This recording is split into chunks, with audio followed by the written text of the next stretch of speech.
Stigma fundamentalis kan dari orang kafir. Stigma radikal kan dari Cina. Ya kan? Kita harus bangga itu. Nah, itu. Tapi sekarang enggak. Orang dikatakan kena stigma radikal saja sudah ketakutan. Padahal yang ngasih stigma itu Cina, orang kafir dan orang munafik di Indonesia. Nah, itu. Jadi ketika kita komitmen pada Al-Quran dan As-Sunnah, itu disebut Islam radikal.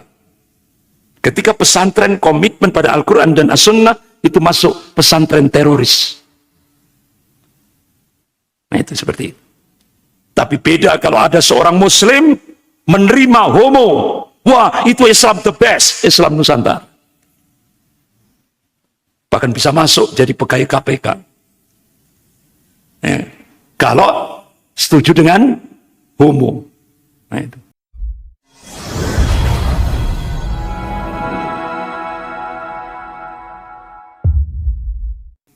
Orang-orang kafir itu pasti tidak pernah berhenti memusuhi, memerangi umat Islam ini. Sampai digambarkan oleh Allah Subhanahu wa taala sampai umat Islam itu murtad dari agamanya seandainya mereka sanggup. Nah, sejarah mencatat bagaimana Al-Hadrah Islamiyah, peradaban Islam di Andalusia, pusat Al-Hadrah Islamiyah, peradaban Islam yang megah, yang agung, ya, punya al-izzah, punya kewibawaan. Di mana saat itu Eropa miskin dan terbelakang, gelap. Umat Islam benar-benar menjadi barometer dunia. Ya. Itu dibangun hampir kurang lebih 800 tahun. Tapi bisa dihancurkan oleh kalangan Kristiani dalam hitungan 8 tahun. Dari jumlah 8 juta umat Islam yang mayoritas di Andalusia, sampai-sampai diberikan 2 opsi. Yang pertama murtad, yang kedua, opsi yang kedua mati. Dari mayoritas umat Islam yang jumlahnya kurang lebih 8 juta di Andalusia, yang pilih opsi murtad hanya kurang lebih 300.000 orang. Yang pilih opsi mati kurang lebih 7.700.000 orang. Itu. Sehingga akhirnya kaum muslimin dimusnahkan dari bumi Andalusia. Bahkan yang 300.000 yang murtad itu ternyata dilihat, dipantau di rumahnya masih sholat. Akhirnya diusir dari bumi Andalusia itu. Sampai hari ini cicit-cicitnya itu masih ada di kawasan Tunisia dan Maroko. Habis. Tidak ada satupun umat Islam yang ada di Andalusia. Padahal jumlah umat Islam mayoritas seperti di Indonesia. Ribuan masjid, lembaga pendidikan Islam dihancurkan. Yang disisakan cuma 3 masjid karena megah dan besar, yaitu di Cordoba, Seville, dan Granada. 3 masjid itu yang tidak bisa dihancurkan karena begitu besarnya. Tapi dari 3 masjid di Granada, Seville, dan Cordoba itu, menara-menara masjid yang tinggi menjulang itu, yang setiap hari digunakan untuk mengumandangkan adzan, sampai hari ini menara-menara masjid itu sudah dirubah, diisi dengan lonceng-lonceng gereja. Sehingga turis dari Eropa ketika mencoba sholat di Masjid Cordoba tidak diperbolehkan karena masjid itu sudah dikuasai oleh gereja. Itu. Inilah sejarah yang tidak bisa dihapus.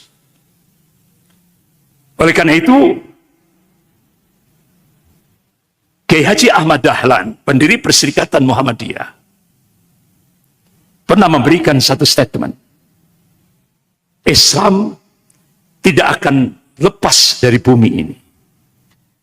Tapi Islam bisa lepas dari bumi Indonesia. Manakala umat Islam buta politik. Ya, buta politik. Dan ini apa yang terjadi di Andalusia bisa terjadi di Indonesia. Ini Andalusia 800 tahun. Sampai akhirnya pakar-pakar sejarah dunia Islam seperti Syekh Profesor Dr. Muhammad Salafi mencoba melakukan riset apa faktor penyebab hancurnya peradaban Islam yang begitu megah di Andalusia yang dibangun 800 tahun. Ternyata hasil riset Syekh Profesor Dr. Muhammad Salafi, pakar sejarah dunia Islam, itu ternyata menyimpulkan ada 3 faktor. Dan itu ternyata 3 faktor itu sudah ada di Indonesia. Padahal Indonesia baru 75 tahun membangun negara ini. Sehingga tidak aneh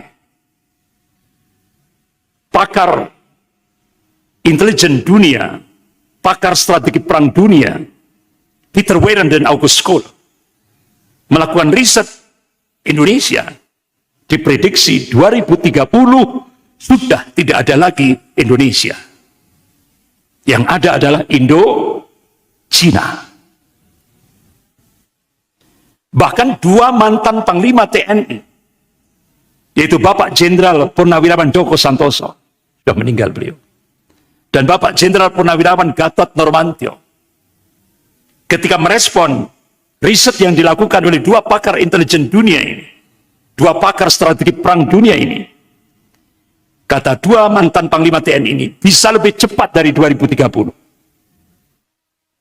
Manakala Indonesia tidak bangkit untuk menyelamatkan bangsa dan negaranya, yang sekarang benar-benar sudah tercengkeram oleh imperialisme Cina.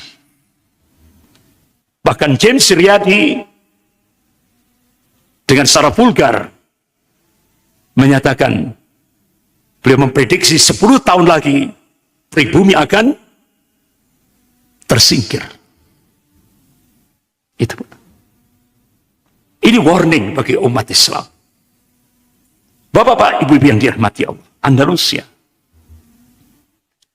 ini abad 16, 1600 Masehi, istana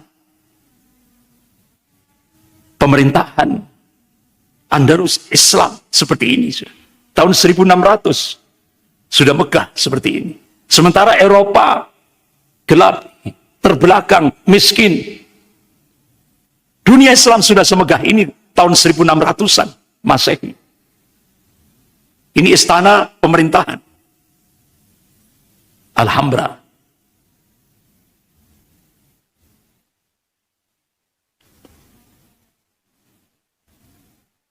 Ini Masjid Cordova.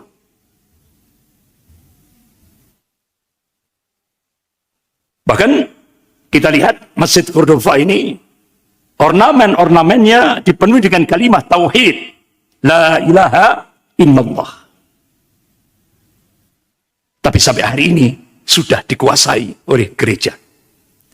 Tidak diperbolehkan untuk digunakan tempat sholat, karena sudah dikuasai gereja. Ini dipenuhi dengan kalimat tauhid la ilaha illallah. Bahkan ilmu kedokteran, alat-alat kedokteran benar-benar sudah ditunjukkan pada masa peradaban Islam Andalusia. Sudah maju alat-alat kedokterannya. Bahkan penulisan khat Al-Quran ini tahun abad ke-12, 1200-an. Sudah seperti ini dari seni kaligrafi di Andalusia. Tapi dalam waktu 8 tahun Andalusia sudah tinggal kenangan. Yang dibangun selama 800 tahun itu bisa dihancurkan hanya dalam waktu 8 tahun oleh kalangan Kristiani.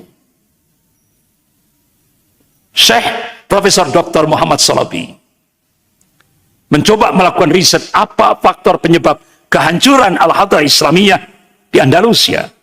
Yang pertama, pemimpin kaum muslimin menyelisihi Al-Quran dan As-Sunnah. Dan ini sudah terjadi di Indonesia. Allah sudah menegaskan, A'udzubillahi minasyaitonir rajim, wa may ya'sillaha wa rasulahu faqad dhalla dhalalan mubina. Barang siapa yang menyelisihi Allah dan Rasulnya, maka dia telah sesat dan berada dalam kesesatan yang nyata. Bahkan Rasulullah menegaskan, qala Rasulullah sallallahu alaihi wasallam, wa ju'ilatil lat was-saghar wa ana fi amrillah. Dijadikan rendah, dijadikan hina manakala menyelisih perintahku, kata Rasul. Ini. Dan ini sudah terjadi di Indonesia. Sampai-sampai seorang Tionghoa di Indonesia, Louis Sangkuriang, ya Sangkuriang ya, sampai memberikan statement, selama saya di Indonesia belum pernah melihat dan mendengar orang Kristiani mencaci maki agamanya, menjelek-jelekkan agamanya. Dan saya belum pernah mendengar orang Hindu menjelek-jelekkan agamanya, orang Buddha menjelek-jelekkan agamanya. Tapi kata Louis Sangkuriang, orang Tionghoa itu, baru kali ini saya melihat langsung dan mendengar langsung tokoh Islam menjelek-jelekkan agamanya sendiri. Baru tahu di Indonesia. Ini. Bahkan Bapak-bapak, Ibu yang dirahmati Allah, saya melihat di Indonesia ini banyak pejabat-pejabat Muslim berbondong-bondong mau jadi munafik. Kenapa saya katakan berbondong-bondong? Karena di baliknya ada fulus, ada iming-iming jabatan. Padahal dia dijadikan alat untuk menggerakkan gerakan Islamofobia. Muslim, tapi disuruh berada di garda terdepan untuk membenci Islam. Tren di Indonesia. Kenapa sampai berbondong-bondong? Karena di baliknya ada fulus. Ya.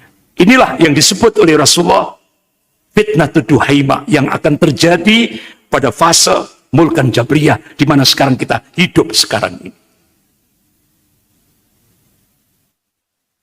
Mulkan Jabriyah. Ya. Sampai-sampai Rasulullah memberikan ya, tentang kenapa disebut fitnatud duhaima. Itu bentuk kata duhaima itu bentuk tasghirnya, pengecilannya. Itu dahma. Ini bahasa kinayah, kiasan, perumpamaan. Artinya hitam, gelap. Apa wujud konkretnya? Rasulullah bersabda, qala Rasulullah sallallahu alaihi wasallam, yusbihu rajulun mu'minan wa yumsi kafiran, atau yumsi mu'minan wa yusbihu kafiran, yabi'u dinahu bi'arad minad dunya. Ini hadis sahih riwayat Muslim. Jadi kalau fitnatud duhaima itu sudah terjadi, kondisi umat pagi beriman, sore sudah jadi kafir. Atau sore beriman, paginya jadi kafir. Why? Kenapa?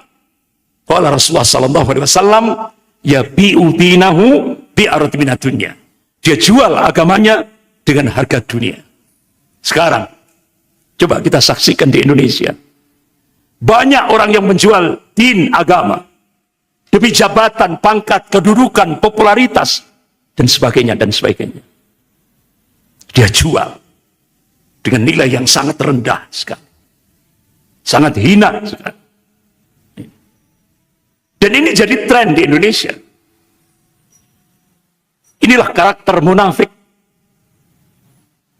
Padahal Allah sudah tegaskan dalam surah An-Nisa ayat 145 ini. A'udzubillahi minasyaitonir rajim. Allah tegaskan apa awal ayat itu? Astagfirullah. Surah An-Nisa ayat 145 tentang munafik itu, apa awal ayatnya itu? Innal munafiqin fid darkil asfali minan nar. Jadi sesungguhnya orang-orang munafik itu kata Allah nanti di neraka diletakkan di dasarnya neraka, geraknya neraka.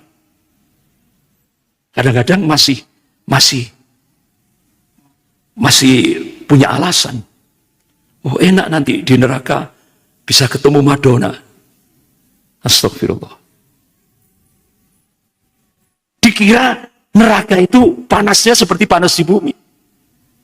Padahal Rasulullah mengabarkan azab yang paling ringan di neraka itu ketika akan menimpa paman Rasulullah SAW, Abu Thalib, karena meninggal dalam keadaan kafir. Tapi Rasulullah mohon kepada Allah supaya diringankan azabnya. Jadi azab yang paling ringan itu akan menimpa Abu Thalib. Begitu jari-jari kakinya disentuhkan di permukaan api neraka, itu otaknya sudah mendidih, kata Rasulullah. Itu azab yang paling ringan. Dan itu orang-orang munafik itu nanti di neraka akan diletakkan di dasarnya neraka, yang bahan bakarnya dari batu dan manusia. Semakin banyak manusia yang dijatuhkan di dalam neraka, semakin membara api neraka itu. Itu. Ini makanya sampai Allah bongkar karakter orang munafik itu di dalam surah At-Taubah. Surah At-Taubah.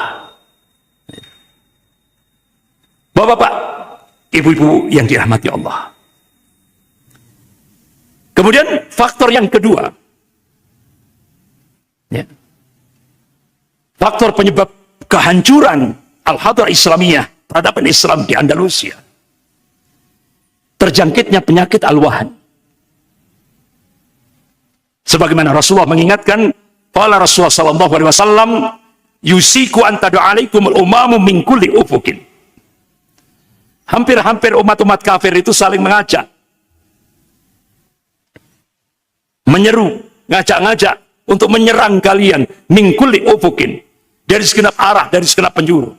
Kama tada al-akalatu ala qas'atiha.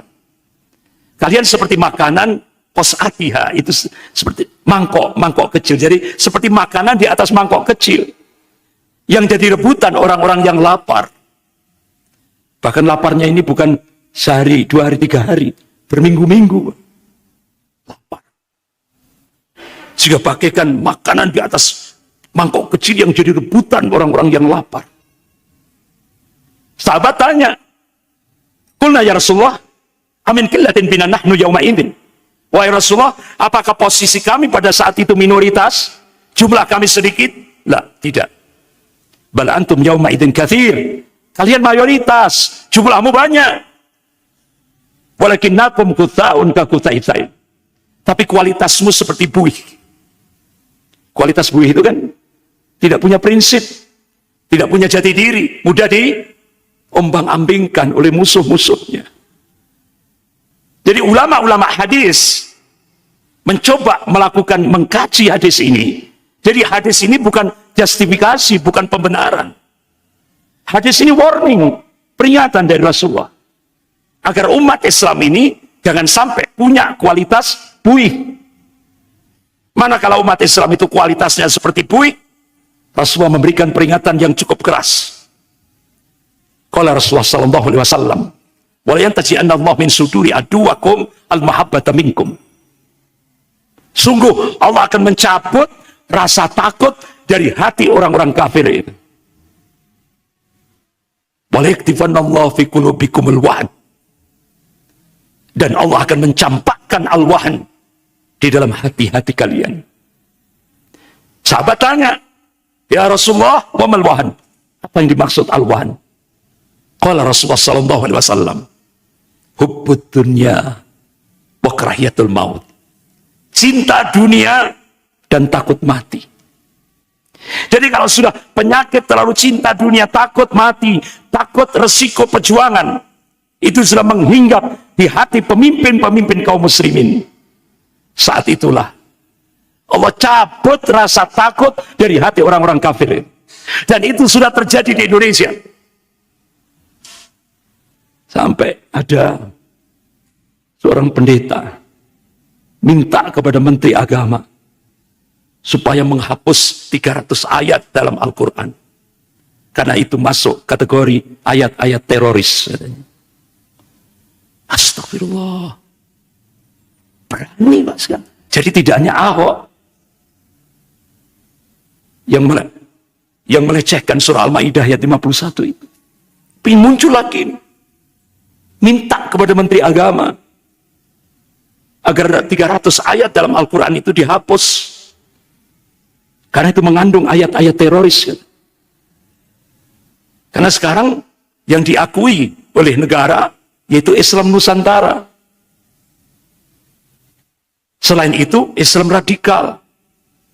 Bahkan mau dipetakan sekarang. Ada masjid radikal, ada masjid Nusantara. Anda tahu Al-Ghifari itu masuk masjid apa ya?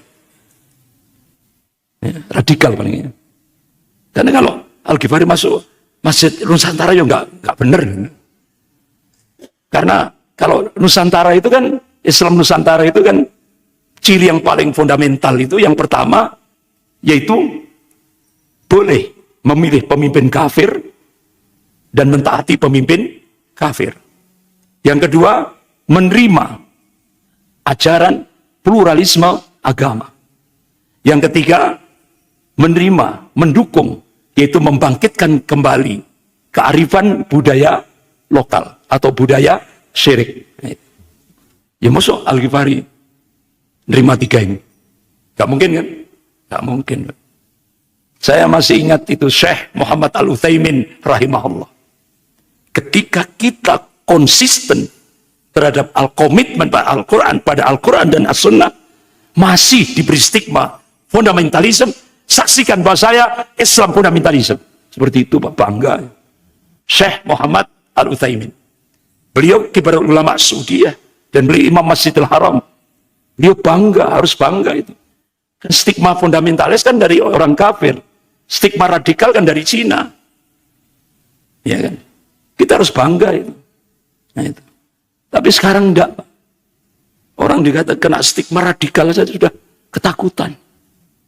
Padahal yang ngasih stigma itu Cina, orang kafir dan orang munafik di Indonesia. Nah, itu. Jadi ketika kita komitmen pada Al-Quran dan As-Sunnah, itu disebut Islam radikal. Ketika pesantren komitmen pada Al-Quran dan As-Sunnah, itu masuk pesantren teroris. Nah itu seperti itu. Tapi beda kalau ada seorang Muslim menerima homo. Wah, itu Islam the best, Islam Nusantara. Bahkan bisa masuk jadi pegawai KPK. Kalau setuju dengan homo. Nah itu. Coba. Jadi sekarang ini zaman edan.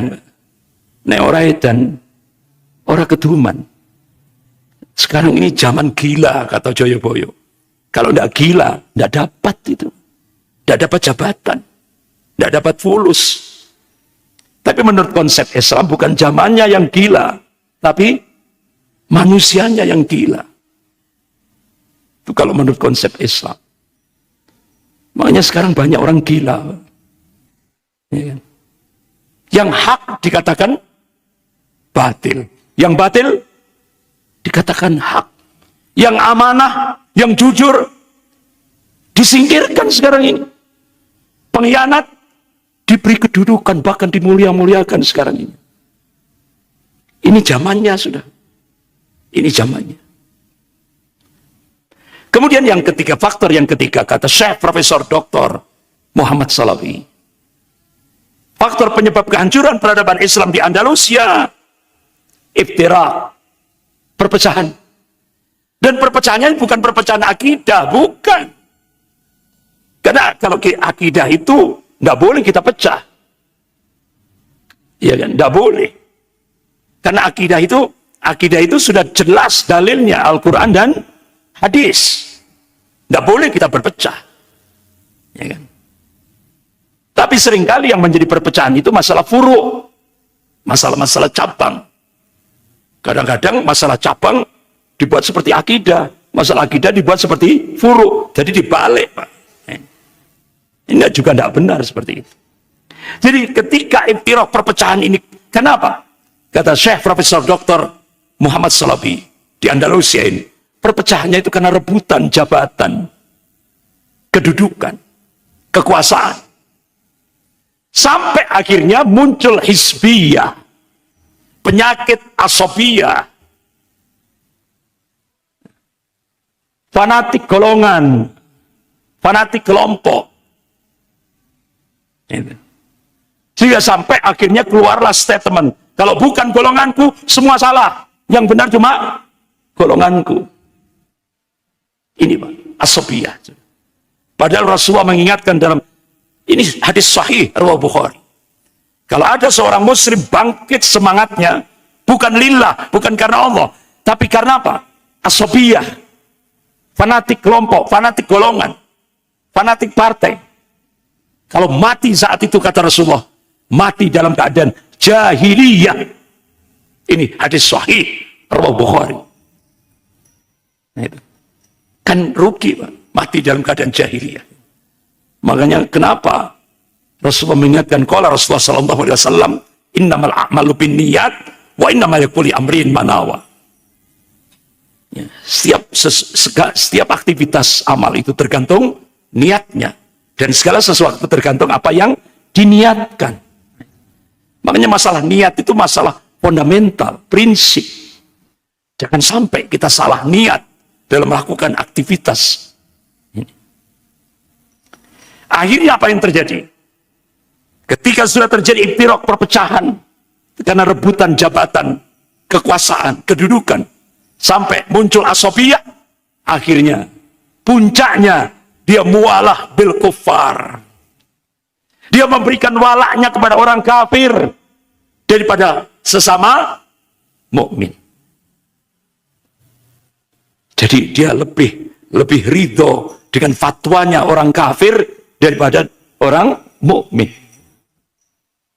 Sehingga akhirnya prakteknya dia sampai bermualah dengan orang kafir, kerjasama dengan orang kafir untuk menghancurkan saudaranya sendiri sesama muslim. Dan itu sudah terjadi di Indonesia.